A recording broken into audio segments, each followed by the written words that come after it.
하나님 말씀 로마서 14장 1절에서 9절 말씀을 보겠습니다. 신약 성경 258쪽입니다. 제가 읽어드리겠습니다. 믿음이 연약한 자를 너희가 받되 그의 의심하는 바를 비판하지 말라. 어떤 사람은 모든 것을 먹을 만한 믿음이 있고 연약한 자는 채소를 먹느니라. 먹는 자는 먹지 않는 자를 업신여기지 말고 먹지 아니하는 자는 먹는 자를 판단하지 말라. 이는 하나님이 저를 받으셨음이니라. 남의 하인을 판단하는 너는 누구뇨? 그 섰는 것이나 넘어지는 것이 제 주인에게 있음에 저가 세움을 받으리니 이는 저를 세우시는 권능이 주께 있음이니라. 혹은 이 날을 저날보다 낮게 여기고 혹은 모든 날을 같게 여기나니 각각 자기 마음에 확정할지니라. 나를 중히 여기는 자도 주를 위하여 중히 여기고 먹는 자도 주를 위하여 먹으니 이는 하나님께 감사함이요 먹지 않는 자도 주를 위하여 먹지 아니하며 하나님께 감사하느니라. 아멘. 아주 어려운 본문에 도착을 했습니다. 왜 어려웠냐라고 하면 지금 로마서에서 믿음으로 의롭게 된다라고 하셨죠.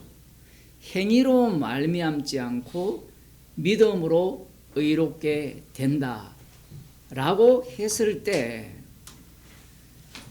우리는 여기에서 무엇을 배제하게 되느냐 하면 행위를 배제하게 됩니다.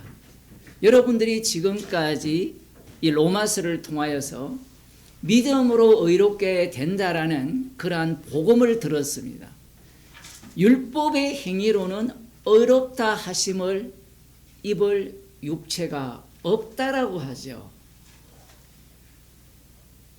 행위로는 의롭다 할 수 없습니다. 그러면 믿음으로 의롭게 된다 했을 때 믿음이 뭐냐라는 겁니다. 그러면 로마서 10장에서 누구든지 주의 이름을 부르는 자는 구원을 얻는다고 하셨죠. 사도행전에서는 빌립보 감옥의 간수에게 주 예수를 믿어라. 그리하면 너와 내 집이 구원을 얻으리라 했잖아요. 요즘 봄이라서 신천지는 노골적으로 자기들 교를 안 전하죠. 어떻게 전합니까? 길거리에 가면 어제 제가 보기에는 여기 근대 사거리에도 고양이와 같이 찍는 책 만드는 거 젊은 애들이 나와가지고 그러면 거기에 주소를 적고 전화번호를 적을 거 아니에요. 그렇게 이제 사람을 끌고 와서 다단계처럼 깊숙이 끌어오는 그런 방식을 취한다면 유월절을 들어보셨습니까? 여러분들은 다 차를 타고 다니기 때문에 그렇게 들을 기회가 없는 것 같은데 걸어 다니면 쫙 깔렸어요. 봄이니까. 그들은 유월절을 지키고 하나님의 어머니 하나님 믿으면 구원을 얻는다. 그 신천지는 또 다른 보혜사인 이만희 이미 신의 자리에 올라갔잖아요. 왜 신의 자리에 올라가느냐 하면 교세를 그만큼 갖게 되면 신입니다. 저 여의도에 있는 순모 거기도 신이었죠. 아닙니까? 그 사람 목사 한마디에 모든 교인들이 일사불란하게 움직입니다. 광화문에 가도 신이 한 사람이 있죠. 제가 옛날에 살던 저기 강동에 가도 신이 있잖아요. 그들의 이 복음이 뭐냐 하면 이것을 믿으면 구원이 되고 이 믿음에 대한 내용이죠. 이러한 내용을 알면 구원이 된다는 거고 그 다음 또 하나는 이 믿음을 알고 행위를 함으로 말미암아 구원이 된다는 거예요. 이게 삼박적 원이거든요. 믿음 플러스 아는 것 플러스 행위. 이 완벽하잖아요.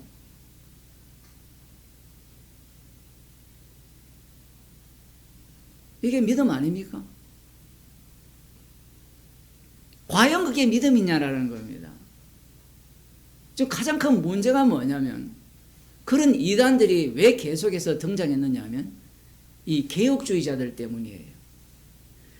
믿음으로 의롭게 된다라고 하니까 물론 알미니안도 있겠지만 그 얘들은 개혁주의 플러스 알미니안에다가 새로운 종을 만든 거예요. 알미니안은 행위로 말미암아 구원을 얻는다거든요. 개혁주의에서는 믿음으로 구원을 얻는다예요. 이 사람들은 믿음 플러스 행위로 구원을 얻는다 하죠. 그걸 어디에서 갖고 옵니까? 야고보서에서 갖고 오거든요. 그들의 말이 다 맞아요. 그게 문제예요. 그 말들이 엉터리라면 사람들이 그걸 안 따라가요. 아이, 목사님 어떻게 이만희가 말하는 걸 맞다라고 합니까? 그들 세계에서는 성경을 여기서도 조금 저기서도 조금 해서 맞다는 이야기를 하는 거예요. 그럼 개혁주의에서는 여기서도 조금 저기서도 조금 해서 맞다고 한 거잖아요. 알미니안 같은 경우에도 여기서도 조금 저기서도 조금 했잖아요. 순복 한 30년 다니셨잖아요. 어떻습니까? 여기서도 조금 저기서도 조금인데 성경을 읽어보면 아는 게 별로 없어요.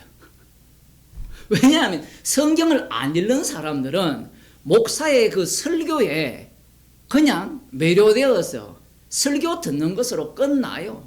성경을 읽더라도 그 설교로 그냥 적용을 해버립니다.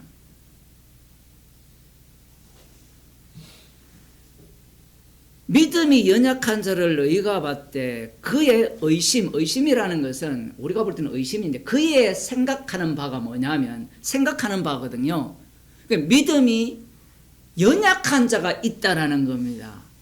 이야, 이건 생소한 같은 거잖아요. 믿음은 완벽하죠. 로마서 3장 22절에 보면 너희가 그리스도의 믿음으로 구원을 얻었나니 전화 안 받아도 세상 망하지 않습니다. 믿음으로 구원을 얻었나니 행위에서 난 것이 아니라고 하거든요. 믿음이라는 것은 그리스도의 믿음이거든요. 그러면 이 그리스도의 믿음이라고 했을 때는 완벽합니까? 완벽하지 않습니까? 완벽하죠. 내 믿음이 아니고 그리스도의 믿음이잖아요. 너희가 그 은혜로 말미암아 믿음으로 구원을 얻었다 했잖아요. 그럼 믿음으로 구원을 얻었으니까 이 믿음은 완벽해야 되잖아요. 그런데 이 믿음이 약하고 강함이 있다라는 거예요. 자, 여기에서 오해하지 말아야 되는 것은 믿음이 크고 작은 게 있는 게 아니에요. 큰 믿음 교회라는 이름을 지어가 사기를 치잖아요. 이름부터 사람들이 큰 믿음을 갖고 싶게 하잖아요. 그 욕망을 자극하는 거거든요. 십자가 세언약 교회 하면 교회 안 옵니다. 세언약 교회 같으면 와요. 왜? 희망적이거든요. 거기에 십자가를 집어넣으면 왜 이게 부정적이야. 교인들 마음 속에도 그 마음이 자리 잡고 있다니까요. 희망을 주지 않는 교회는 교회답지 못한 겁니다. 그런데 자기들이 믿는 분이 희망 없는 분이거든요. 이 세상에서 제거당했잖아요. 에이, 목사님 부활하신 주님을 믿는데, 그래, 부활하신 주님을 믿는 자들이 이 세상에 다 제거당했어요. 믿음은 그리스도의 믿음이라고 하거든요. 로마서 3장 22절에서 분명히 그렇게 말씀을 하고 있는데, 그리스도의 믿음이라면 완벽해야 되는데 갑자기 믿음이 연약한 자가 있다라는 겁니다. 그럼 믿음이 연약한 자가 있다라는 것은 강한 자가 있다라는 거예요. 아니, 강하든 약하든 그냥 구원받으면 되지. 같은 믿음이라면서. 그러니까 이미 이 구원의 성격을 모르는 거예요. 사망에서 생명으로 옮겼다라고 이야기를 하니까 사람들은 어떤 생각을 갖고 있느냐 하면, 그래, 나 사망에서 생명으로 옮겼어. 나 구원받았어. 나 천국 가. 그런 확신을 갖고 있는 자들이 예수님을 살해한 바리새인과 서기관들입니다. 제자들이 그 확신을 갖고 있었어요. 이 목사들이나 이 신학자들, 교인들이 문제가 뭐냐면 그들을 깔본다는 거예요. 제자들이나 바리새인과 서기관, 사두개인들, 헤롯, 그다음 본디오 빌라도를 얕잡아 본다는 게 문제예요. 그들이 우리의 대표자예요. 그들을 종말에 나타난 예수님 앞에 세우신 이유가 있어요. 너희들은 이 범주를 못 벗어난다는 겁니다. 말씀을 그렇게 보지 않으니까 믿음의 확신이 있어야 된다는 거예요. 믿음의 확신은 누가 있었습니까? 베드로가 있었어요. 가룟 유다도 팔기 전까지는 예수님께서 떡을 그에게 주기 전까지는 아직까지 사단이 안 들어갔어요. 그 속에. 그리고 행위로 이야기하면 누가 더 제대로 살았습니까? 예수 믿는 자를 핍박하던 사도 바울이죠. 그러면 사도 바울이 행위만 했습니까? 믿음도 있었습니까? 믿음이 있었죠. 약속 성취에 대한 믿음, 새 언약이 이루어질 것이라는 그 믿음을 갖고 살았던 거예요. 그 믿음 플러스 행위예요. 그러면 그들이 믿음 플러스 행위만 있었습니까? 그 믿음의 내용은 구약 성경 전체입니다. 지식을 다 갖고 있었던 거예요. 믿음을 이야기를 할 때 사람들이 오해하는 게 큰 믿음, 작은 믿음을 생각하는데, 큰 믿음, 작은 믿음은 없고요. 약한 믿음과 강한 믿음이 있어요. 그러면 여러분은 무슨 믿음을 갖고 싶습니까? 강한 믿음을 갖고 싶죠. 지금 그거를 지금 박살내는 겁니다. 왜냐하면 결론에 가게 되면 지금 이게 음식 먹는 문제를 이야기를 하거든요. 그 당시에 로마 제국 하에 있는 대부분의 지역들, 뭐 고린도도 마찬가지입니다. 고린도에도 나오거든요. 시장에서 파는 음식들이 대부분 신께 먼저 드리고 나오는 고기들입니다. 제사 음식들이에요. 이걸 우리가 어릴 때를 생각하면 대부분 가난했잖아요. 제사 지내는 집에 먹을 게 자꾸 넘쳤어요. 아마 이 당시에는 제사를 드리고 신께 먼저 드리고 장사를 하는 게 복받는 비결이라 생각했을 가능성이 높습니다. 그 제사 고기들이 시중에 팔린 거예요. 그 오늘날로 치면 이런 겁니다. 그 여러분들은 여러분이 사 먹는 고기가 제사 음식이라고 생각하지 않죠? 맞죠? 근데 따져볼까요? 닭고기 어디에서 잘합니까? 하림입니까? 그 하림의 사장이 가령 예수를 안 믿는다 치자. 그죠? 그러면 그 사람이 그 사업을 시작할 때 돼지머리 올려놓고 제사를 드릴 거 아니에요. 고사를 드린 공장에서 만든 닭고기입니다. 이게 가장 적절하잖아요. 그러면 여러분이 영화를 본다 칩시다. 영화를 만들 때 고사를 지내거든요. 여러분은 영화를 보는 순간 제사에 참여한 거예요. 이렇게 보는 게 잘못입니까? 잘하는 겁니까? 옳은 겁니까? 아니, 목사님, 우상은 없지 않습니까? 그러니 고사 지낸 것도 그건 아무것도 아니에요. 그럼 영화 보는 게 아무것도 아니잖아. 이게 여러분이 보기에 강한 믿음 맞죠? 강한 믿음 맞잖아요. 그럼 여기에서 믿음이 연약한 자가 있는데 이 사람이 예수님을 믿었어요. 복음을 들었어요.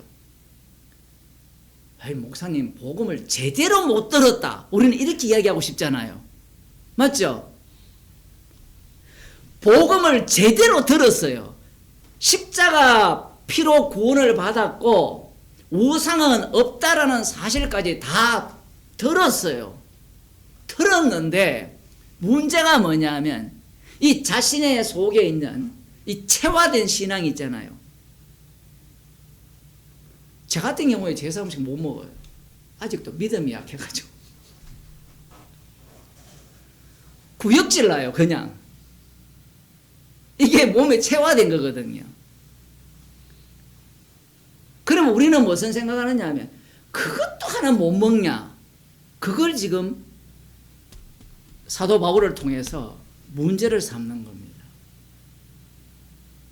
방금 이 사람의 문제가 뭐냐면 믿음이 강하다고 했을 때 이 사람의 문제가 뭐냐면 그게 옳은 건 맞아요. 그러면 옳다의 세계가 되면 복음을 못 전해요. 그걸 모르는 겁니다. 그래서 사도 바울이 14장 결론부에 이야기를 합니다.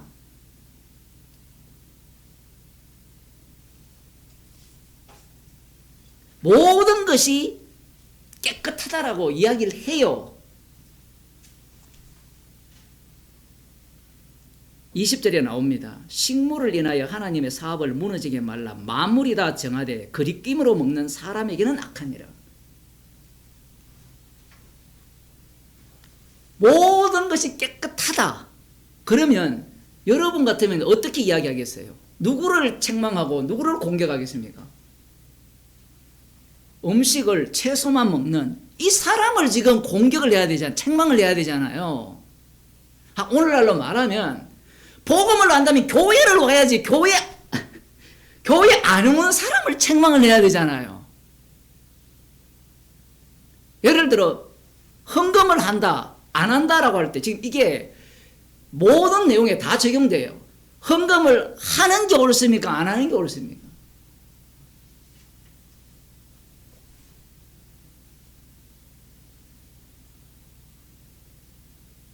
그러면 주의 이름으로 모이는 게 옳습니까? 안 모이는 게 옳습니까? 예전에도 내가 그런 얘기를 했는데 제가 어떤 분한테 복음한다는 분한테 날마다 모이기를 힘써야죠 라고 하니까 이제 제가 목사니까 그 사람이 이제 화를 내는 거예요. 분노를 내는 거예요. 뭐 배우는 뻔하죠. 네 모여서 교회하려고 하지. 모여서 뭘 이야기하겠어요? 날마다 모여서 힘써서 뭐 하겠습니까? 여러분 모이면 오고 싶습니까? 말씀 듣고. 사람들의 관심은 어디에 있습니까, 지금? 교회 오는 사람, 오지 않는 사람, 누구를 책망을 해야 돼요? 사도 바울이 아주 교모해요. 사람들은 14장을 쫙 읽게 되면 정답을 찾아냅니다. 정답이 뭐냐면 모든 만물이 정하다는 겁니다. 그러면 누가 문제예요? 자기가 마음에 끓이낌으로 먹는 자에게는 악하니까 네가 문제다. 그 수준에 머물러 있지 말라. 예배 시간도 마찬가지죠. 예배 시간에 집중해서 꼼짝하지 않고 듣는 사람이 있고 그러면 반대로 어제 다녀오셨잖아요. 다녀온 사람이 있고 누구를 책망해야 돼요? 그러면 목사님 다 죄니까 둘 다 쳐야죠. 다 죄다라는 말이 얼마나 위험하냐면 사도 바울은 지금 이 말씀을 하면서 다 죄라는 그런 변명을 대지 말라는 이야기를 하는 거예요. 이쪽도 치고 저쪽도 치는 겁니다. 그러면서 자기도 쳐요. 왜냐하면 판단하지 말라 하거든요. 형제에 대해서. 그런데 사람들의 딜레마가 뭐냐면 사도 바울 자신이 판단을 시큰 해놓고 판단하지 말라는 거예요. 예수님은 판단을 하시고 판단하셔도 되죠. 심판주기 때문에. 그러면 바울은 판단하면 됩니까? 안 됩니까? 여러분들이 이 서신서를 읽어보면 사도 바울이 다 판단을 하잖아요. 정인이기 때문에 그래요. 정인이기 때문에 판단을 하면서 본인도 복음 앞에 죄인이 되는 거예요. 그래서 논리적 모순의 복음을 전하는 겁니다. 논리적 모순. 예수님은 논리적 모순이 없어요. 주님이시기 때문에. 그런데 이 인간들이 논리적 모순을 용납을 못해요. 자기가 신이기 때문에. 그래서 성경을 해석을 할 때 논리적 모순이 없는 방식으로 신학을 구성을 합니다. 믿음으로 의롭게 된다. 행위로 의롭게 된다. 믿음 플러스 행위다. 이것도 엉터리거든요. 지 말로는. 십자가 안에서 통일이 돼야 되는데 이들의 통일 방식은 뭐냐면 내가 이것저것 다 끌어당겨서 통일하고 싶은 거예요. 이것저것 다 끌어당겨서. 로마서 1장부터 11장까지 다 읽었습니다. 모든 것이 주로 말미암고 주에게서 나오고 주로 말미암고 주께로 돌아간다. 예수 그리스도의 믿음으로 우리가 의롭게 된다. 은혜로 택하심을 따라 남은 자가 있다. 라는 이야기를 할 때 이걸 어떻게 듣습니까? 은혜로 택하심을 따라 남은 자가 구원받고 예수님의 믿음으로 구원받고 이거는 완벽하고 이런 식으로 해석을 하는 거예요. 그런데 이미 로마서 4장에서 뭘 얘기했냐면 아브라함과 다윗의 믿음을 이야기할 때 그 믿음은 생애 전체예요. 그 예수 그리스도의 믿음이라 이야기할 때 예수님이 태어나실 때부터 돌아가실 때까지 그 모든 내용을 다 담고 있는 게 예수 그리스도의 믿음이에요. 달리 표현하면 우리에게 그리스도의 영을 주셨다 하잖아요. 그죠? 그리스도의 영을 주셨다라는 것은 사도행전에서 너희가 십자가에 못 박으니 예수를 주와 그리스도가 되게 하셨다 하잖아요. 그러면 이 그리스도의 영이 우리에게 주어지게 되면 이 세상에서는 십자가에 못 박히신 예수님의 그 십자가의 길을 걷는다는 이야기예요. 그리스도의 영이 임했다라는 것은 구원받았다라는 이야기를 하고자 하는 게 아니라 너의 몸이 여기에도 나옵니다. 우리 중에 누구든지 자기를 위해 사는 자가 없고 자기를 위해 죽는 자가 없다라는 표현을 하는 이유가 뭐냐면 그리스도의 영이 임하면 너는 네게 아니라는 이야기예요.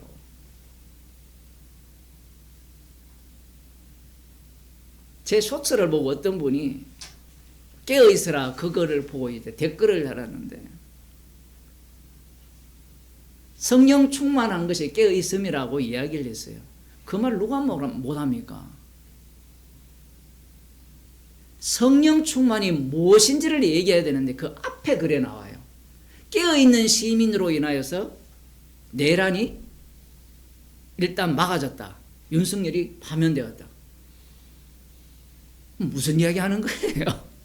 그게 성령 충만이라는 겁니다. 그 이야기를 누가 하느냐 하면 최진봉 목사라는 사람이 해요. 좌파 쪽에는 다 알죠. 그게 무슨 성령 충만입니까? 악령의 충만이죠. 그러면 너는 계엄을 인정하느냐? 뭘 인정해요? 그것도 악령의 충만이죠. 그럼 너는 뭐냐? 죄인일 뿐이에요. 예수님이 어떤 일을 당했습니까? 예수님, 제가 그래서 댓글을 달았어요. 읽어보셨어요? 잘 안 읽으시잖아요. 좋아요도 안 누르는데 우리 교인들이. 좋아요, 우리 교인들 지금 10명 이상이 모이는데 10명도 안 돼요. 이런 코미디가 다 있는.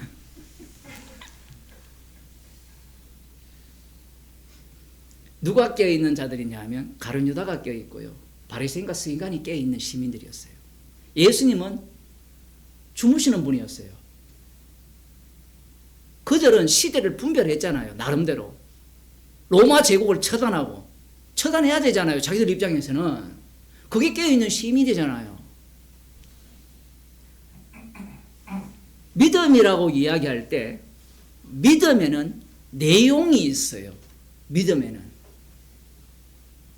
믿음에는 서사가 있습니다. 아니, 믿음으로 구원 얻었으면 됐지. 왜 우리의 서사를 거기에 집어넣습니까? 여러분, 천국 비유에 보면 다 서사예요. 맞죠? 20장에 나오는 포도원 품꾼을 구하는 그 내용도 서사잖아요. 내용이 들어있어요. 25장에 나오는 천국 비유도 서사예요. 열처녀 비유, 달란트 비유, 양과 염소의 비유. 그런 말씀을 아무리 해도 인간은 믿음을 뭘로 생각하는가 하면 이런 마오서처럼 믿음이 내 없었는데 이 안에 집어넣었어. 나 소유되었어. 이렇게 생각을 하는 거예요. 그래서 나 어렵다고 생각하는 겁니다. 뭐 집어넣었다라는 것도 맞다고 치면 이 믿음이 들어오게 되면 시스템이 작동을 해요. 나 구원 받았다가 아니라 시스템이 작동합니다. 누구처럼? 아브라함과 다윗처럼. 그게 로마서 이야기예요.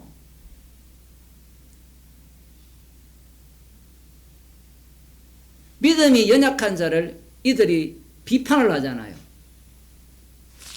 로마서 1장으로 가봅시다.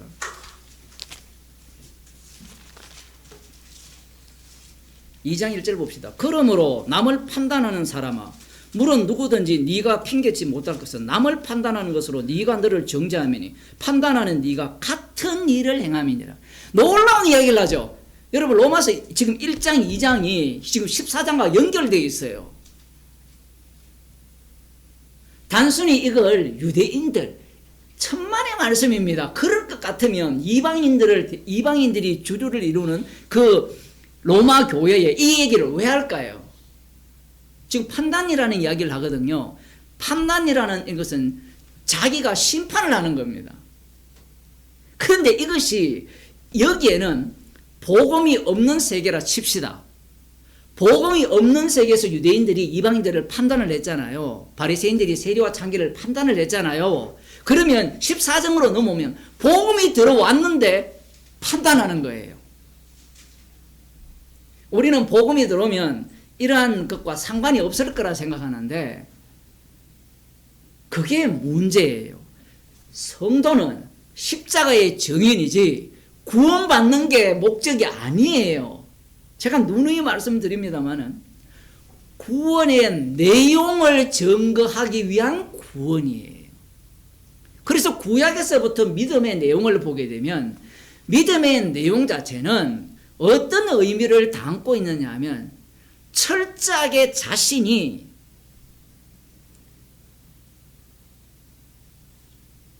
쭈그러집니다. 망해요. 예를 들어 아브라함을 볼까요? 아브라함이 갈대아 우르에서 출발해서 약속의 땅으로 갔잖아요. 대단한 믿음 같잖아요. 맞죠? 여러분 보기에 대단한 믿음 같지 않습니까? 그렇게 배워왔잖아요. 아닌가요? 본토 친척집을 떠나서 지시한 땅으로 갔잖아요. 대단한 믿음 같은데요. 믿음 하나도 없어요. 그 약속을 보세요. 약속이 얼마나 원대한 꿈입니까?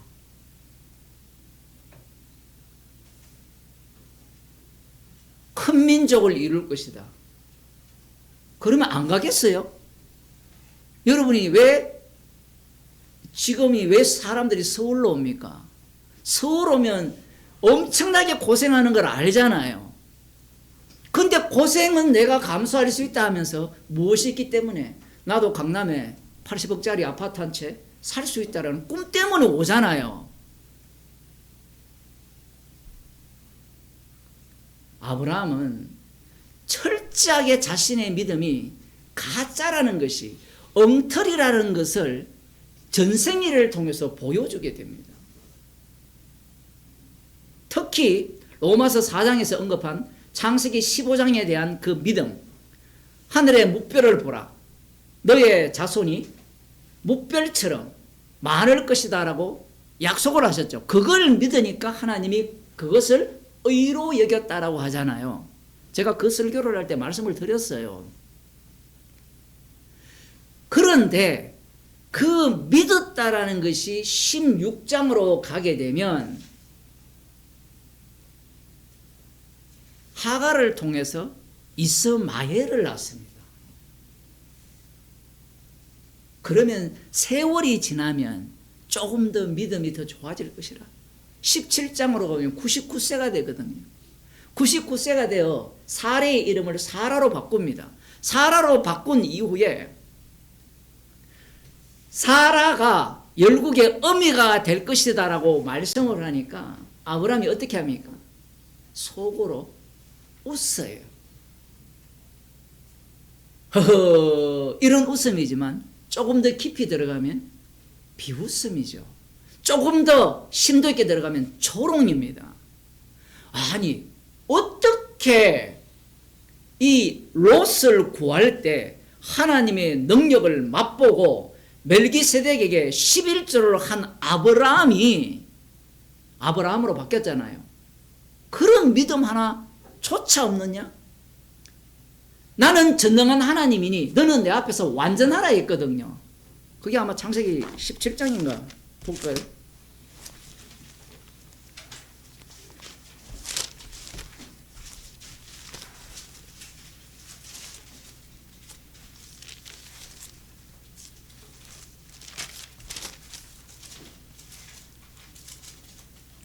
나오죠. 17장 1절. 아브라함이 99세 때 여호와께서 아브라함에게 나타나서 그에게 이르시되 나는 전능한 하나님이니 너는 내 앞에서 행하여 완전하라. 이렇게 말씀을 하셔도 할례 언약은 행하죠. 여기에서 아주 흥미로운 지점이 나오는데 할례 언약은 내가 할 수 있어요. 할례 언약은. 아브라함이니까 자기가 대장이니까 집안에 자, 할례를 행하자. 거기까지는 되는데 그 다음 말이 안 되는 게 지금 사라로 이름이 바뀌었지만 아기를 못 낳을 이 생물학적 조건이 되었어요. 여러분들은 믿음이 좋아가지고 그거 하나 주님 해결 못할까? 아이고, 그 믿음 있는 여러분들은 그러면 십자가로 승리했다는 걸 왜 못 믿습니까? 매번. 그 정도 믿음이 있으면 어떤 두려움도 없어야죠. 사랑엔 두려움이 없다 했는데 아브라함이 속으로 웃어요. 그러면서 뭘 이야기하느냐 하면 이스마엘이나 하나님 앞에 살기를 원합니다. 이렇게 이야기해요. 믿음을 의로 여겼다라고 했을 때 이 믿음의 내용에 절차가 있어요. 절차라는 것이 뭐냐면 아브라함이 믿었기 때문에 그 믿음으로 자신의 행위를 드러냅니다. 그게 이스마엘이고, 그리고 하나님의 말씀 앞에서 비웃으면서 그 다음 이스마엘을 통해서 약속을 이루어 주옵소서라는 그러한 행위를 드러내요. 그 행위를 드러낸 자가 지금 누구를 조롱해 버렸어요? 하나님을, 여호와 하나님을 조롱했죠. 그 조롱당한 분이 조롱당한 증거물로 누구를 줬어요? 이삭을 줬어요. 그래서 그 이름을 이삭이라는 겁니다. 이삭은 두 가지 의미를 갖죠. 기뻐서 웃는 웃음도 있지만 그 전에 무엇이 담겨 있어요? 조롱도 담겨 있는 거예요. 십자가도 이중성입니다. 아들의 죽음으로 내 용서받았다가 아니고 나는 죄인이었는데 주님의 피공로로 우리를 구원하셨고, 구원하시는 걸로 끝나는 게 아니라 여기는 또 뭐까지 들어갑니까? 죄인인데 그 죄인을 통하여서 십자가의 정인으로 삼는 내용까지 다 포함되어 있어요. 그러니 단순히 아브라함이 믿으니 의로 여겼다니까, 의로 여겨서 아브라함은 구원받았어, 이런 논리를 펴면 안 돼요. 구원이 목적이 아니에요. 구원이 목적이라면 그 과정을 왜 겪게 합니까? 구원이 목적이라면 천지 창조 이런 거 할 필요가 뭐가 있어요? 아들을 이 세상에 보내줄 필요가 뭐 있을까요? 구원이라는 것은 선악과를 먹은 이후에 인간들이 갖고 있는 구원 개념이 따로 있어요.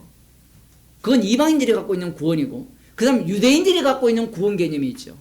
그게 메시아 왕국이에요. 메시아 왕국. 지상 낙원.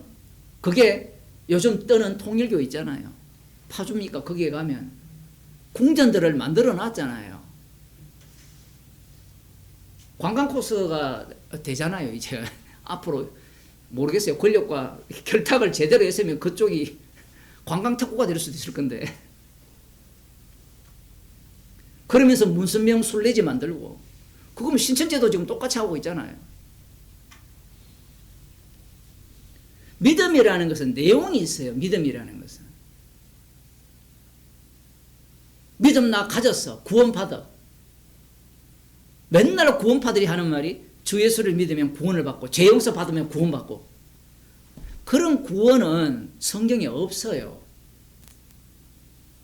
예수님이 기도하셨잖아요. 제자들을 위해 기도하는 이유는 세상에서 데려가기 위함을 아니라 세상에서 고난받더라도 주님께서 어떻게 끝까지 지키기 위한 기도예요. 어떻게 지킵니까? 복음 때문에 죽더라도 복음의 증인으로 만드는 기도예요. 인간들이 갖고 있는 구원은 뭐냐면 믿음으로 나 구원 받았어. 더 이상 고난 안 받아도 돼. 괴로움 안 당해도 돼. 그러면서 이제 인간들은 자기 쇠뇌를 시키는 거예요. 어떤 쇠뇌? 흔들리지 않는 시몬스 침대를 만들려고 하죠. 그 방식은 뭐냐면 신념이에요. 북한이 그게 강하잖아요. 공산주의자들이 이게 강하거든요. 요즘은 내란 세력들이 강하죠. 그 신념. 아니 얘기 들어보면 웃기지도 않잖아요. 논리가 없어요. 합리적이지 않죠. 에이, 목사님 복음이 합리적이지 않는데요. 복음은요 합리적인데 합리적인 걸 갖고 합리적이지 않는 이야기를 해요. 그러면서 또 합리적인 이야기를 해요. 지금 로마서 14장도 그렇거든요. 믿음이 연약한 자가 있고 강한 자가 있으면 강한 자 중심으로 끌어모아야 되는데 강한 자와 약한 자를 주님이 만들어버려요. 오늘 잠언서에 나오는 그 말씀처럼 가난한 자와 포악한 자가 함께 살고 있으면서 그 가운데 하나님이 빛을 비춰주는 겁니다. 인간들은 뭘 꿈꿔요? 지혜자들은. 잠언의 지혜를 아는 자들은 포악한 자들은 다 제거해버리고 가난한 자들만에게만 빛을 비추어줘서 에덴 동산 그러한 세상을 만들 것을 고대하는 거예요. 그게 제자들이 기다리던 하나님 나라예요. 자기들이 왕노릇하는 하나님 나라를 기다렸던 겁니다. 하박국 보겠습니다. 하박국 2장입니다.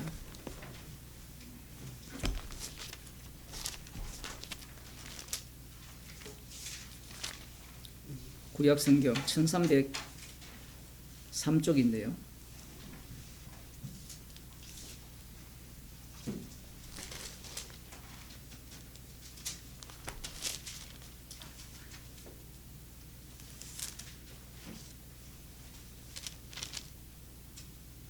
로마서 1장 17절을 제가 읽어드릴게요. 복음에는 하나님의 의가 나타나서 믿음으로 믿음에 이르게 하나니 예수 그리스도의 믿음이 믿음에 이르게 하는 거예요. 쉽게 말하면 예수 그리스도의 믿음, 예수 그리스도가 행하신 일들이 우리 속에 들어오는 겁니다. 그게 믿는다는 표현으로 이야기하는 거예요. 단어로. 기록된 바 오직 의인은 믿음으로 말미암아 살리라 한가 같으니라. 이거예요. 여기에서 우리는 어디에 관심이 있냐면 믿음에 관심이 있죠. 그런데 성경은 믿음으로 말미암아 산다는 데 관심이 있어요. 지금 로마서 14장도 믿음으로 말미암아 사는 이야기를 하고 있어요. 그럼 믿음으로 말미암아 산다면 약한 자가 있잖아요. 강한 자가 있고. 그러면 여러분들은 어느 위치입니까? 복음을 제대로 듣고 말씀을 제대로 배웠다면 여러분들은 강한 자의 위치에 있겠죠. 그죠? 그럼 강한 자의 위치에 있다면 믿음으로 말미암아 살면 어떻게 약한 자에 대해서 행동을 하게 될까요?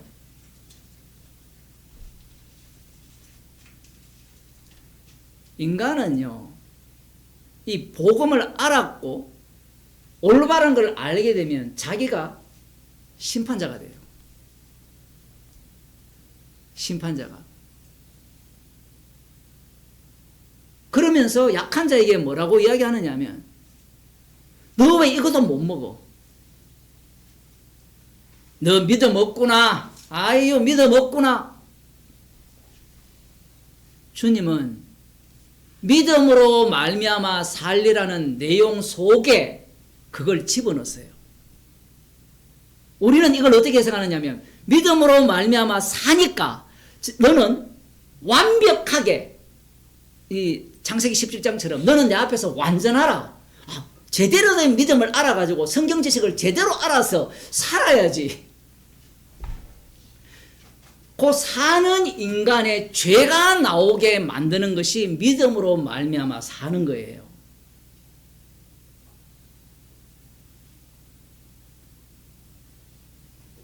십자가의 정인이기 때문에 그래요. 피공로를 자랑케 하기 위해서 우리를 만들었다는 겁니다. 그런데 선악과를 먹은 자들은 계속해서 나의 정인이 되고 싶은 겁니다. 예수님의 피공로를 끌고 와서 내가 강한 믿음을 소유하여서 나는 믿음으로 말미암아 살고 있어. 구원파들 보세요. 웃기고 있잖아요. 웃기고. 그 확신이 왜 없냐 이거예요. 그 확신 갖고 확시 이게 되려고 하나 웃지를 않으시네. 확신을 갖고 뭐 하겠어요.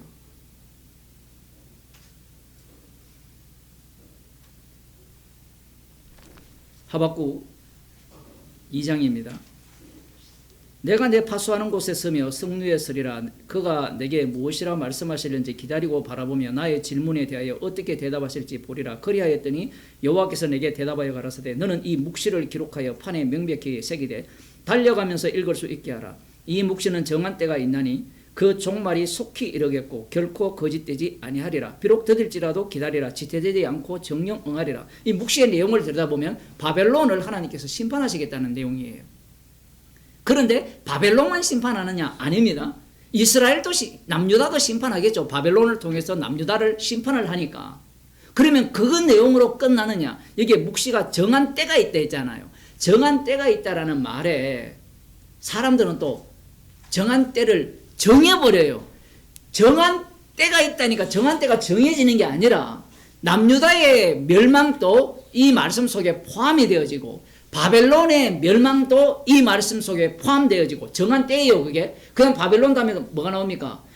메데 파사가 나오죠. 페르시아 제국도 심판하시고 그 악함이 드러나고 그 다음 헬라 마케도니아도 그 속에 드러나고 그 다음 로마 제국도 드러나고 그걸로 끝날까요?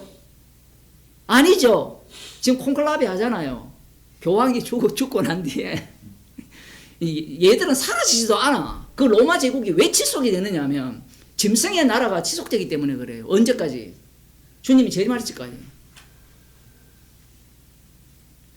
그러한 세력들을 다 포함하고 있어요.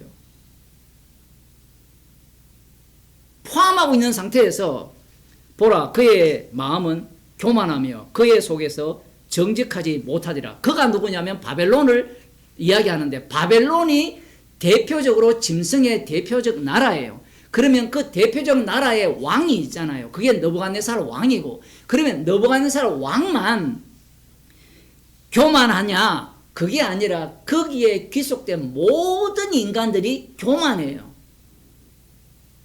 그들이 활동하면서 정직하지 못하는데 이 정직이라는 게 나오거든요. 나중에 이게 그들이 나중에 이사야에서도 똑같이 나옵니다. 뒤에 가면 이들이 열왕기 하에도 나오고요. 18장에 그런 게 나오거든요. 약속을 합니다.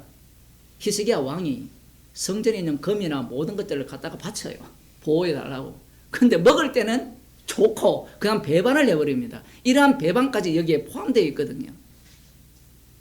일반적인 세상에서의 약속 깨는 것도 하나님의 언약의 나라와 연관이 될 때는 그 모든 이 약속 파기라든가 정직하지 않음에 대해서 하나님이 심판을 합니다. 안 걸려 넘어질 게 없어요. 주님은 이 줄줄이 사탕처럼 심판을 해요. 예를 들어 윤석열이 내란을 했잖아요. 그거하고 주님의 심판과 어떻게 연결되느냐면 주님은 그 내용을 자기 백성과 연결시켜 버립니다. 주님의 죽으심과 연결시켜 버려요. 그래서 그 내란했기 때문에 지옥 보내봅니다.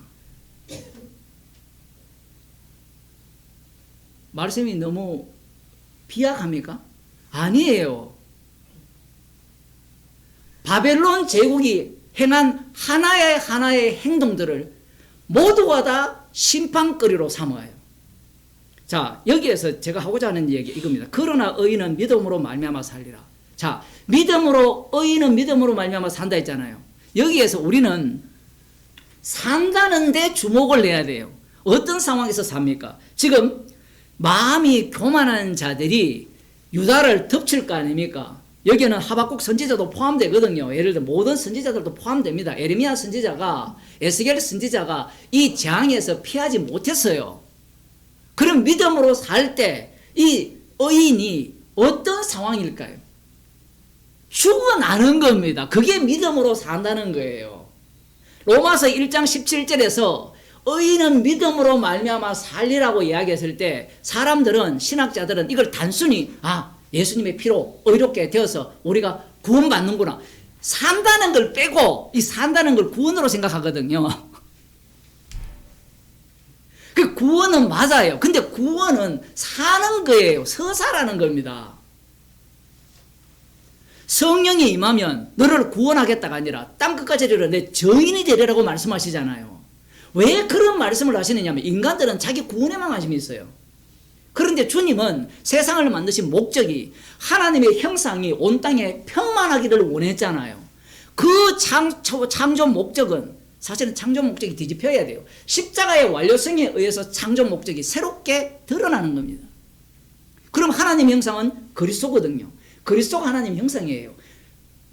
그리스도를 다시 정리를 해드리겠습니다. 십자가에, 자기 백성들에 의해서 십자가에 못 박혀 죽으신 분이 그리스도예요. 그게 하나님의 형상이에요. 하나님의 형상은 서사로 나타났어요. 예수님의 공생애로. 인간들은 형상 이야기하니까 이미지를 떠올리거든요.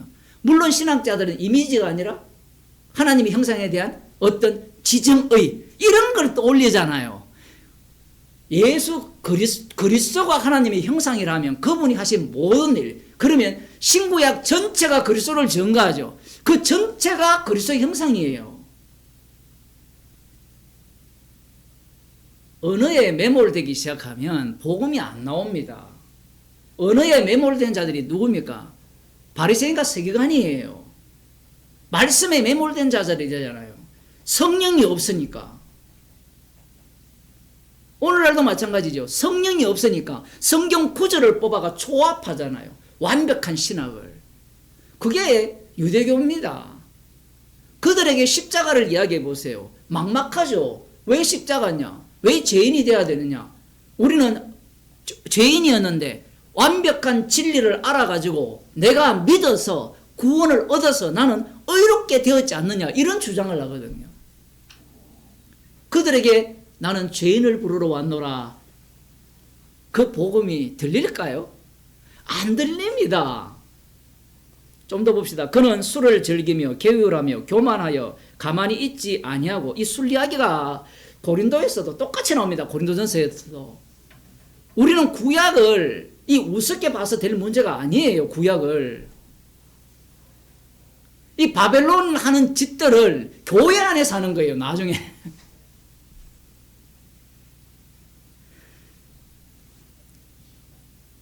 거짓으로 속이고 교만하여 가만히 있지 아니하고 그 욕심을 음부처럼 넓히며, 또 그는 사망 같아서 족한 줄을 모르고 자기에게로 만국을 모으며 만일을 모으나니, 이게 바빌론이 하는 일이거든요. 그러면 이 속에서 유대 남유다 안에 살고 있는 이 선지자들은, 성도들은 어떤 일을 당하겠습니까? 의인들은 믿음으로 살아야죠. 믿음으로 사니까 어떤 상황이 될까요?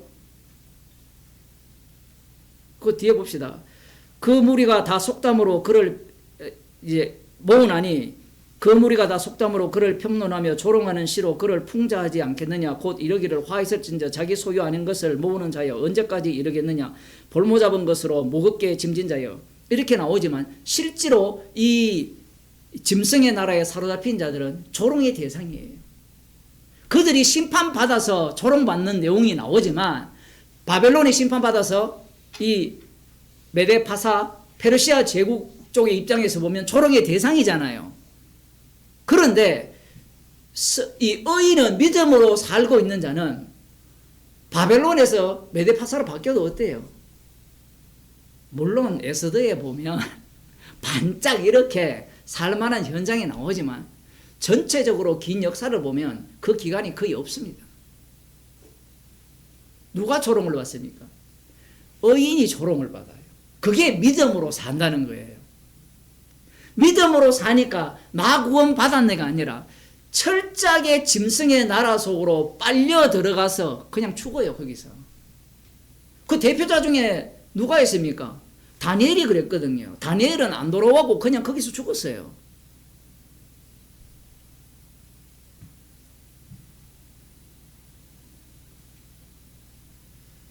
그러면서 우리가 잘 아는 3장에 이런 내용이 나오죠.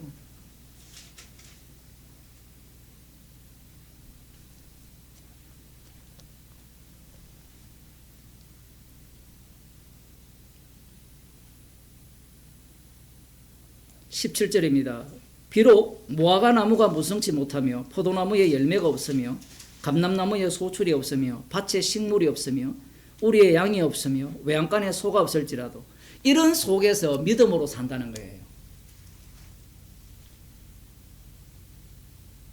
우리가 흔히 말하는 여러분 이 찬송가 많이 불렀잖아요. 가스펠송. 그럼 나 없어도 여호와로 말미암아 감사한다.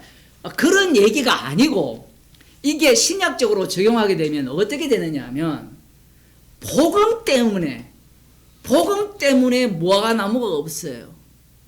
열매가 없다는 거예요. 복음 때문에 핍박받는 상황을 얘기하는 겁니다.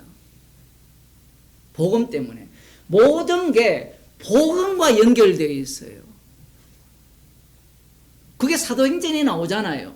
복음을 전하는 것 때문에 믿음으로 살잖아요. 로마서 1장에도 나왔죠. 의인은 믿음으로 말미암아 살리라. 그 대표자 중에 한 사람이 사도 바울이죠. 믿음으로 사니까 어떻습니까? 믿음으로 사니까 사울을 부를 때 주님이 직접 찾아오셨잖아요. 예수 믿는 자를 핍박하는 자를 찾아오셔서 그를 복음을 실현하라는 이 수레로 만들었거든요.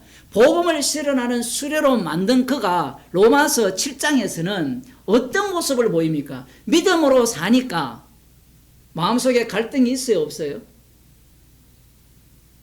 어마어마하죠. 우리는 믿음으로 살면 확신이 있으니까 오호라 나는 공고한 자가 없을 거야. 어떤 구원파들은 그건 옛날에 예수님 처음 믿을 때 초짜 때 복음에 확신이 없을 때 하는 소리라 이렇게 이야기하거든요. 근데 그 영향을 다 받았어요. 지금 구원파 영향을 안 받은 교회가 없는 것 같아요. 개혁주의도 믿음에 확신이 서버렸습니다. 교리로 확신해버려요. 그러니까 7장 그 후반부에 나오는 사도 바울이 오호라 나는 공부한 자라 이 사망에서 누가 나를 건져내랴 이거는 반복이거든요. 죽을 때까지 반복이에요. 그러니까 사도 바울이 십자가만 자랑할 거 아니에요. 믿음으로 산다라고 했을 때 이게 믿음으로 사는 거라는 겁니다.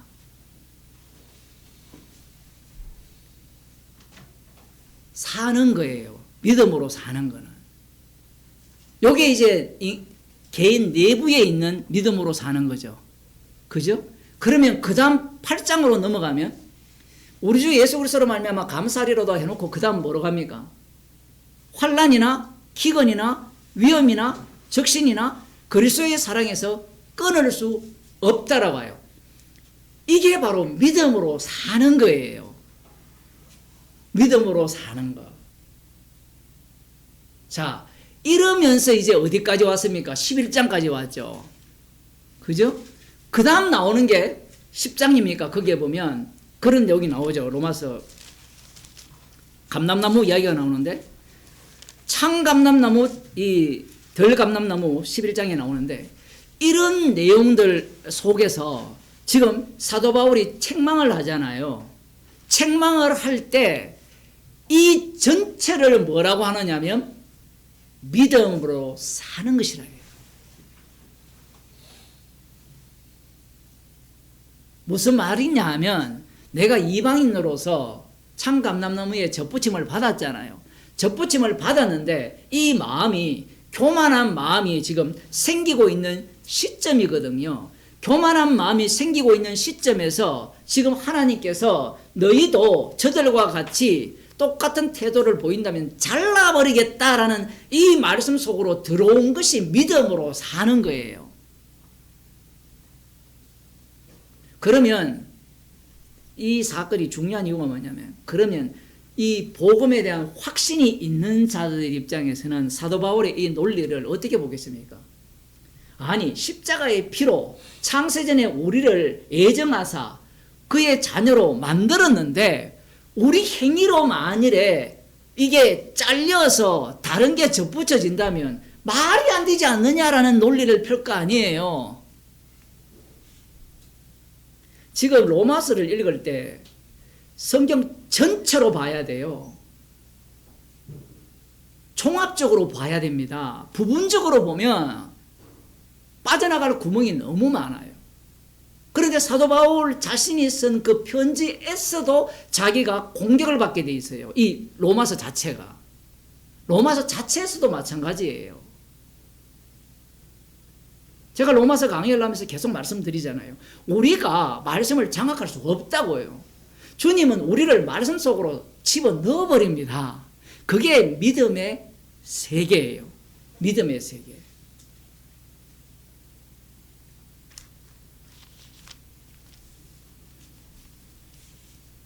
그러면서 이제 그 다음 단계가 뭐냐면, 교회 안에서의 사건이 일어나요. 내 내부에서 일어났죠. 그 다음 나의 외부와 관련이 되어 있었죠. 그죠? 그 다음 단계가 뭐냐면 교회 안입니다.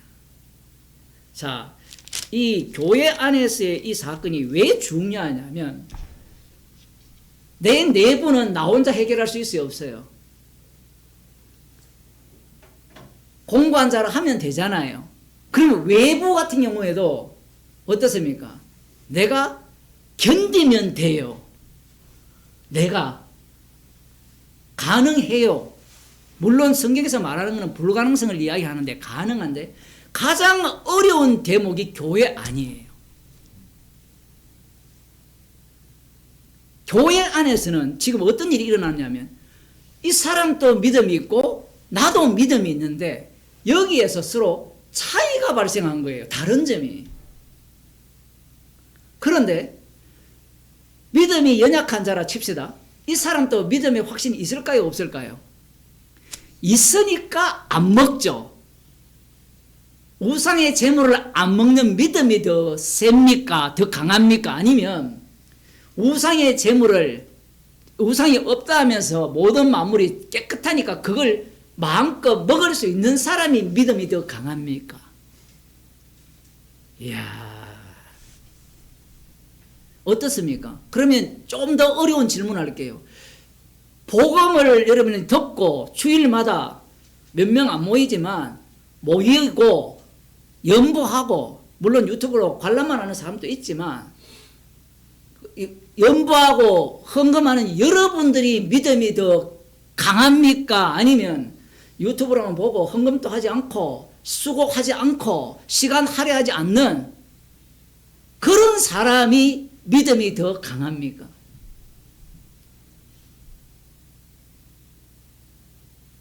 애가 너무 이상합니까? 교회 안 오는 사람은 뭐라고 하는가 하면, 아니 로마서에도 나오거든요. 나는 이 날만 다 귀하게 여길 뿐만 아니라 어떤 날은 귀하게 여기고 어떤 날은 그러한 어떤 문제도 발생했거든요. 예를 들어 안식구 첫날, 오늘날로 치면 주일날을 우리는 귀하게 여긴다라고 하는 믿음이 있는 자가 있고, 아니야, 주님이 십자가로 모든 날을 완성했으니까 모든 날이 귀해. 우리 이런 이야기 많이 해봤거든요. 이런 이야기를 언제 하느냐면 이 주일을 율법처럼 다루려고 할 때 그 이야기를 한 거예요. 근데 이게 굉장히 이게 문제가 있죠. 왜 문제가 있냐면 사도 바울은 지금 복음을 전하기 위해서 이러한 어떤 나를 중하게 여기고 모든 나를 중하게 여기는 이야기를 끌고 왔는데, 이런 논리는 옳음을 이야기하기 위해서 끌고 온 거예요. 11조도 마찬가지죠. 11조 같은 경우에는 11조 드리는 사람 중에는 어떤 사람은 나는 복을 받기 위해서 드리는 사람이 있어요. 그런데 어떤 사람은 나는 마땅히 10분의 1을 드려야 된다고 생각해요. 그게 주를 위한 거라고 생각하는 겁니다. 여기에 나오는 게 똑같아요. 그런데 11조를 공격을 할 때 어떻게 이야기를 하느냐면 11조는 율법주의야. 무조건 나빠. 이렇게 가요. 이 사람은 뭘 이야기하고 싶은가 하면 자기가 옳다는 걸 이야기하고 싶은 거예요. 그래서 사도 바울이 우리가 보기에는 모든 것이 정하니까 누가 보더라도 채식주의자가 문제죠. 문제잖아요. 왜냐하면 주님이 다 정하다 했으면 다 먹을 수 있잖아요. 얼마든지. 심지어 예수님께서 밖에서 들어가는 것이 사람을 더럽게 하는 것이 아니라 나오는 것이 더럽게 한다 했잖아요. 그런 말씀들이 다 있는 거예요. 다 있으면서 공격을 할 수 있잖아요. 문제가 있다고 채식주의자를. 그런데 사도 바울은 둘 다 쳐버립니다. 그러면 옳고 그름이 없습니까? 있어요. 옳고 그름이 처음에는 율법과 율법 아닌 율법을 범하는 것을 옳고 그름으로 나누지만 이후에는 무엇으로 나눕니까 또? 행위냐 믿음으로 나누죠. 근데 그것을 다시 행위냐 믿음이냐라고 했을 때 믿음의 내용 속에 뭐가 또 들어오느냐면 행위를 갖고 믿음이냐 아니냐를 또 이야기를 하는 거예요. 아이, 목사님 그렇게 복잡게 해서 뭘 그렇게 예수 믿을 수 있습니까? 제가 늘 말씀드리죠. 당신이 복잡다고요. 복음은 간단해요. 십자가에서 다 이루었어요. 그러면 왜 이런 이야기를 하느냐면 죄의 깊이가 그만큼 촘촘하고요. 그리고 죄가 나오지 않으면 십자가의 증인이 안 됩니다. 동일한 그리스도의 믿음을 줬는데 강한 믿음, 약한 믿음이 있다고 하면 사람들은 삐져요. 그래서 그것이 화가 나서 동일한 믿음을 만들려고 해요. 그게 이 사이비 집단들의 공통점이에요. 물론 거기 들어가고 그렇게 해봤자요. 얼마나 웃긴 게 하면 많이 아는 자가 더 큰 믿음이에요 또. 그래서 속는 거예요 사람들이. 주님이 왜 이렇게 일을 하시느냐 하면 주님은 자기의 정인으로 자기의 몸을 만들었어요. 그게 12장에도 시작되거든요. 그러면서 12장을 봅시다.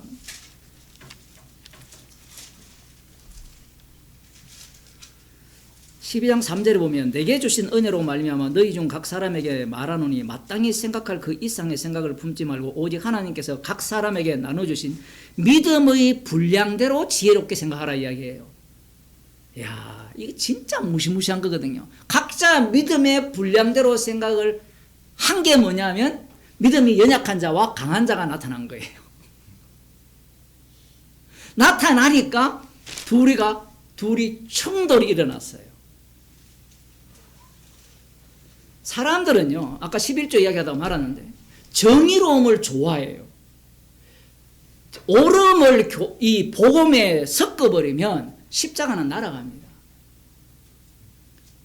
그들은 옳은 교회를 지향하게 돼 있어요. 그래서 11조 안 하는 교회가 옳다라고 이야기를 해요. 11조 안 하는 교회가 옳다고 이야기해요. 그러면 주일마다 왜 모입니까? 이거 안식을 하고 비슷하잖아요, 여러분. 여러분, 주일날 이 시간 개념이 달리 지금 설정되어 있잖아요. 맞죠? 주일날은 교회에 가서 복음을 듣고 성도들과 만나고 함께 교제하고 세팅이 되어 있잖아요. 법처럼. 아닌가요? 한 주 동안 그런 살다가 생각나니까 교회 오는 겁니까? 그렇지 않아요. 모든 일들을 주를 위하여서 결정한 거잖아요. 그러면 십자가를 증거하기 위한 행위라면 자기 행위에 의로움이 있어요, 없어요? 없죠. 문제는 교회 가서 뭐해? 어차피 교회 깨질 건데, 없어질 건데, 이 말하면서 교회 안 온다. 그러면 그 사람은 자기를 뭐로 여깁니까? 의롭다 여기는 거예요. 의롭다 여기는 겁니다. 나 과거에 교회에 많이 가봤어요. 그래, 과거 교회하고 지금 교회를 해보라니까요. 과거야 집 좋아가지고 듣고 싶은 걸 들어주니까 교회를 갔잖아요. 그래서 전재산 바쳤잖아요. 근데 지금 복음을 전하는 교회를 와보세요. 내가 듣고 싶은 이야기를 안 하잖아요. 주님께서 지금 이러한 상황, 믿음이 약한 자와 강한 자를 교회 속에서 생성을 하신 거예요. 이게 바로 믿음의 삶인데, 믿음의 삶 속으로 집어넣어 버리니까 사건이 일어나죠. 그래서 여기에 보면 흥미로운 게, 강한 자는 모든 음식이 깨끗하니까 가만히 있어요. 가만히 있는데, 믿음이 약한 자가 나대요. 지금 1절에, 2절에 보면. 믿음이 약한 자 중에 하나가 뭐냐면, 우리는 우상에게 드린 제물은 먹지 않아야 된다는 겁니다. 그럴 때 사도 바울이 어떤 사람은 모든 것을 믿을 만한 믿음이 있고 연약한 자는 채소를 먹느니라, 이렇게 딱 이야기를 해버려요. 무슨 얘기냐면, 믿음이 연약한 자를 공격하면서 믿음이 강한 자를 편드는 게 아니라, 어떤 사람은 믿음이 있는데 모든 것을 먹을 만한 믿음이 있고, 어떤 사람은 채소만 먹는 믿음이 있다고 합니다. 아유, 목사님, 왜 그렇게 주님이 만듭니까? 좀 성경 공부를 제대로 시키죠. 제대로 시켜도 안 돼요. 제대로 한다고 해서. 물론 이 문제는 해결될 수가 있습니다. 시간이 지나면. 그런데 다른 문제가 확장이 돼요. 타인과 내가 계속해서 달라요. 예를 들어 교회 오면 모임에 오면 기도하는 사람이 있고 안 하는 사람이 있거든요. 그럼 늘 기도해 보세요. 기도 안 하는 사람을 판단하게 돼 있어요. 헌금하는 것도 마찬가지죠. 헌금을 열심히 해보세요.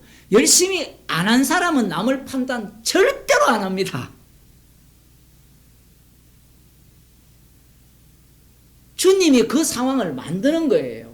그럼 누가 믿음이 더 좋으냐? 믿음이 더 좋은 거는 의미가 없어요. 약한 믿음, 누가 더 강한 믿음이냐? 이건 의미가 없어요. 주님이 서로 다른 강하고 약한 믿음을 교회 안에서 일어나게 하셔서 책망을 받게 해요. 3절입니다. 먹는 자는 먹지 않는 자를 업신여기지 말고, 업신여기는 멸시한다는 거예요. 이야, 먹는 자는 먹지 않는 자를 멸시해요. 이 믿음이 약한 자의 수준이 그런 거예요. 원래 남대문 가본 사람과 안 가본 사람 싸우면 누가 이긴대요? 안 가본 사람이 이긴다 하죠. 꼭 이렇습니다. 멸시하는데, 그 다음 보세요. 믿음이 없는 사람이 뭐라고 하는가 하면, 고기 먹는 사람한테 너 믿음이 없구나 이렇게 얘기해요. 저 우상의 제물에 참여하는 자구나. 이건 왜 중요하냐면, 나중에 요한계시록 2장 20절에 가더라도 이 우상 제물에 참여한 문제에 대해서 문제를 겁니다. 실제로 이 얘기가 민수기 25장에 나오거든요. 바알보올 사건입니까? 그들이 우상의 제물을 먹고 마시고 즐기다가 우상 숭배하는 그 여인과 동침을 하게 되고 그걸로 인하여서 여호와께서 진노하셨거든요. 그것이 구약에만 있는 것이 아니라 요한계시록에도 똑같이 이야기해요. 요한계시록 2장 20절을 볼까요? 즉 이런 본문들이 없으면 오늘 본문은 어렵지가 않아요. 그러나 네게 책망할 일이 있도다. 자칭 선지자라 하는 여자 이세벨을 네가 용납함이니 그가 내 종들을 가르쳐 꿰어 행음하게 하고 우상의 제물을 먹게 하는도다. 아니 요한계시록이라면 우상의 제물을 먹는 이야기는 없어야 되잖아요. 우상은 없잖아요. 모든 만물이 깨끗하다 했으면 이런 얘기를 안 해야 되잖아요. 그래서 요한계시록이 어려운 겁니다. 구약적 언어를 쓰거든요. 그러면 이런 말씀들이 있으면 우상의 제물을 먹으면 돼요, 안 돼요? 안 되죠. 그럼 사도 바울이 우상의 제물을 먹는 것은 이 이세벨의 게임에 넘어가는 것이라고 책망을 해야 되잖아요. 근데 그렇게 하지 않는다는 겁니다. 오히려 믿음이 연약한 자가 믿음이 강한 자를 멸시하고 강한 자는 뭐라고 합니까? 판단한다는 거예요. 그래서 판단하지 말라라고 이야기를 합니다. 그러면서 남의 하인을 판단하는 너는 누구뇨? 그 섰는 것이나 넘어지는 것이 제 주인에게 있으며 저가 세움을 받으리니 이는 저를 세우시는 권능이 주께 있습니다. 주님이 누굽니까? 십자가 지신 예수 그리스도죠. 화목제물 대신 예수 그리스도가 주님입니다. 주님만이 심판주예요. 그 심판주가 심판을 자신이 대신 담당하여서 세우신 형제가 누구냐 하면 믿음이 연약한 자고 믿음이 강한 자라는 겁니다. 그런데 이들은 지금 어떤 태도를 보입니까? 서로 경멸하고 멸시하고 서로 판단을 해요. 판단한다는 것은 어떤 의미입니까? 너 믿음 없구나 이야기예요. 너 믿음 없구나. 지금 이 내용이 중요해요. 서로 믿음 없다라고 이야기를 하는 거예요. 이게 불가능한 이야기가 아니잖아요. 교회에서 흔히 일어나는 이야기입니다. 그러면 우리는 이런 이야기 하지 말아야 되느냐? 즉 이 말씀이 우리에게 있다라는 것은 항상이라고 표현할 수밖에 없어요. 사건이 일어나야 된다는 거예요. 그래야 이 말씀을 듣고 십자가를 자랑할 거 아니에요. 책망할 게 있을 거 아닙니까? 이 말씀을 삭제하는 방법은 간단합니다. 우리가 모두 강한 믿음을 갖는 방법이에요. 마치 선악과를 먹지 말라 하는 말씀을 제거하기 위해서 어떻게 해버립니까? 선악과를 따먹어버리는 겁니다. 따먹은 이후에는 따먹지 말라가 통합니까? 안 통합니까? 지금 똑같아요. 사람들은 말씀이 지금 살아서 오늘날 우리에게 지금 말씀하시는 것을 제거하기 위해서 우리는 다 믿음이 강한 자가 되어야 됩니다. 그래서 이 본문을 읽을 때 사람들은 넘어가죠. 점프를 내버립니다. 어떤 자들? 구원파들. 그런 자들 이게 필요 없잖아요. 믿음이 강한 자고. 오히려 이런 말씀이 자기들은 강한 자 입장에 있으니까 약한 자들을 판단하기 위한 말씀으로밖에 안 보는 겁니다. 주님이 세워요. 주님이. 이걸 꼭 기억해야 돼요. 그러면 목사님 주님이 세운다면 잘 들으세요. 논리가. 이게 사람들이 워낙 똑똑하기 때문에 주님이 연약한 자를 세웠다면 연약한 자를 만들면 돼야 안 돼요. 이야, 이거 주님이 다 세웠잖아요. 강한 자도 주님이 세웠고 연약한 자도 세웠잖아요. 그러면 주님이 교회를 세운 거 맞죠? 주님의 피로 교회를 세웠잖아요. 만드셨잖아요. 그러면 주님이 만드셨다면 연약한 자를 만들면 돼야 안 돼요. 이게 언어가 어려운 게 그런 겁니다. 주님이 세웠기 때문에 연약한 자고 주님이 세웠기 때문에 강한 자인데 그래서 주님이 다 세웠기 때문에 이들을 통하여서 주님은 십자가에 피를 증거하는 교회로 만드는 거예요. 교회는 어린 양의 피를 자랑해야 되지 나 믿음 온전해 나 믿음 강해가 나오면 안 돼요. 목사들이 설교를 할 때 이 김성수 목사의 문제가 뭐냐면 교인들의 수준을 끌어올리려고 해요. 완벽한 복음을 알게 하여서 그걸 받아들이게 하여서 나는 이제 죄인 중에 개수입니다. 그렇게 되면 모두가 다 어떤 상태가 되죠? 그렇게 해봤자 똑같아요. 그 목사들은 욕망이 그거거든요. 교인들 수준을 20년, 30년 되면 너희가 선생이 되어야 되지 않느냐. 히브리서에 보면 그 선생이 된다는 말을 다르게 표현하면요. 죄인 중에 개수가 된다는 이야기예요. 죄인 중에 개수의 깊이가 엄청 깊은 게 사도 바울이거든요. 히브리서에서도 똑같이 나옵니다. 의인은 믿음으로 말미암아 살리라. 그게 히브리서의 10장에 나오거든요. 히브리서도 똑같아요. 고난 속에 들어가기 때문에 믿음으로 말미암아 살기 때문에 고난 속에 참여하는 자들이 성도들이거든요. 다시 14장으로 돌아와서 주님의 피로 그 사람을 세웠다는 겁니다.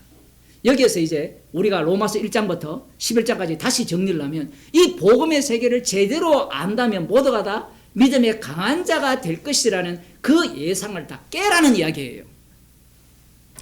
그 예상을. 인간들은 이 로마인들이잖아요. 천재들이잖아요. 지금 로마서를 읽어낸다는 것은 제가 보기에는 구약을 꿰뚫고 있고 천재들이거든요. 이들이 읽게 되면 모든 걸 헬라인은 지식을 구한다 했잖아요. 헬라인은 지혜를 찾는다 했잖아요. 그러면 그 지혜 속에 뭐가 들어가게 되느냐면 이 내용이 들어가요. 로마서 1장부터 11장까지. 이 믿음으로 의롭게 되는 내용이 딱 들어가고 율법에 한 의로 말미암아 의롭게 된다는 이 내용이 들어가는 요게 지혜가 돼요. 그런데 이 지혜를 사도 바울은 12장, 13장, 14장을 통하여서 십자가의 지혜로 바꾸어 버립니다. 십자가의 지혜로. 그것이 체험 삶의 현장이 되는 거예요. 기도하겠습니다. 하나님 아버지, 십자가이신 주님께서 연약한 자와 강한 자를 세우셨기에 십자가이신 주님이 세우셨음을 증거하기 위해서 연약한 자와 강한 자가 멸시하고 판단하는 그러한 상황 속으로 주께서 인도하셨습니다. 주님, 저희들을 긍휼히 여기사 십자가에 피 흘리신 예수님만이 심판주가 되심을 증거하는 증인으로 살아가게 하여 주옵소서. 주 예수 그리스도의 은혜와 하나님 아버지의 크신 사랑과 성령의 교통하심이 십자가 지신 예수 그리스도만이 심판주이심을 증거하기를 소원하는 주의 백성에게 축원하옵나이다. 아멘.